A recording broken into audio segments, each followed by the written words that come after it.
कि आपको विदित है कि आज भाद्रपद मास के कृष्ण पक्ष की अजा नाम की एकादशी है, तो आप सभी उसका महात्म्य सुने। मिलकर सभी ने एक दो बार कहना है कि श्री कृष्ण गोविंद हरे मुरारे, हे नाथ नारायण वासुदेवा। बोलो वासुदेव भगवान की जय। भाद्रपद मास के कृष्ण पक्ष की अजा एकादशी का महात्म्य। युधिष्ठिर ने पूछा, जनार्दन अब मैं यह सुनना चाहता हूँ कि भाद्रपद मास के कृष्ण पक्ष में कौन सी एकादशी होती है, कृपया बताइए। भगवान श्री कृष्ण बोले, राजन एक चित्त होकर सुनो। भाद्रपद मास के कृष्ण पक्ष की एकादशी का नाम अजा है। वह सब पापों का नाश करने वाली बताई गई है। जो भगवान ऋषिकेश का पूजन करके इस व्रत को करता है उसके सारे पाप नष्ट हो जाते हैं। पूर्व काल में हरिश्चंद्र नामक एक विख्यात चक्रवर्ती राजा हो गए हैं, जो समस्त भूमंडल के स्वामी और सत्य प्रतिज्ञा थे। एक समय किसी कर्म का फलभोग प्राप्त होने पर उन्हें राज्य से भ्रष्ट होना पड़ा। राजा ने अपनी पत्नी और पुत्र को बेचा, फिर अपने को भी बेच दिया।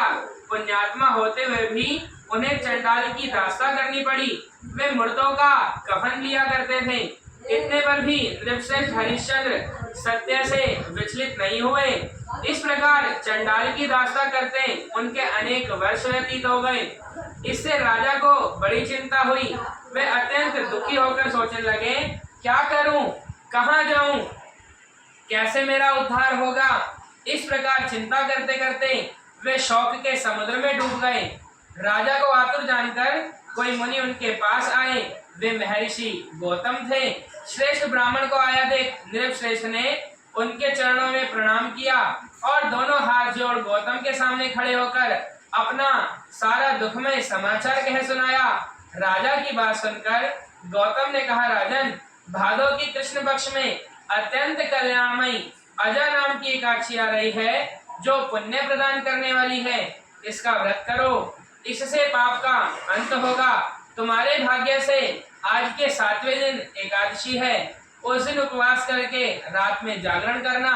ऐसा कहकर महर्षि गौतम अंतर्ध्यान हो गए। मुनि की बात सुनकर राजा हरिश्चंद्र ने उस उत्तम व्रत का अनुष्ठान किया। उस व्रत के प्रभाव से राजा सारे दुखों से पार हो गए। उन्हें पत्नी का सन्निधान और पुत्र का जीवन मिल गया। आकाश में दुदुम्बियां बज उठी। देवलोक से फूलों की वर्षा होने लगी। एकादशी के प्रभाव से राजा ने अकंटक राज्य प्राप्त किया और अंत में वे पुरजन तथा परिजनों के साथ स्वर्गलोक को प्राप्त हो गए। राजा युधिष्ठिर, जो मनुष्य ऐसा व्रत करते हैं वे सब पापों से मुक्त हो स्वर्गलोक में जाते हैं। इसके पढ़ने और सुनने से अश्वमेध यज्ञ का फल मिलता है। बोलो वहां के बिहारी लाल की जय। तो आप जो यह कथा सुन रहे हैं वह कथा गीता प्रेस गोरखपुर की पुस्तकों के माध्यम से आपको सुनाई जा रही है। यह मूल कथा आपने सुनी जो अश्वमेध यज्ञ का पुण्य प्रदान करने वाली है। आप सभी हरि का नाम जपते हुए, भगवान का ध्यान करते हुए एकादशी का व्रत अवश्य रखा करें। एकादशी का व्रत अनेकों प्रकार के पुण्यों को प्रदान करने वाला है तथा सभी को इस व्रत को अवश्य रखना चाहिए। सनातन विद्या केंद्र से जुड़ने के लिए नीचे दिए गए नंबर पर आप अपना शुभ नाम व स्थान लिखकर भेज सकते हैं। जय सिया राम, जय सिया राम, जय सिया राम।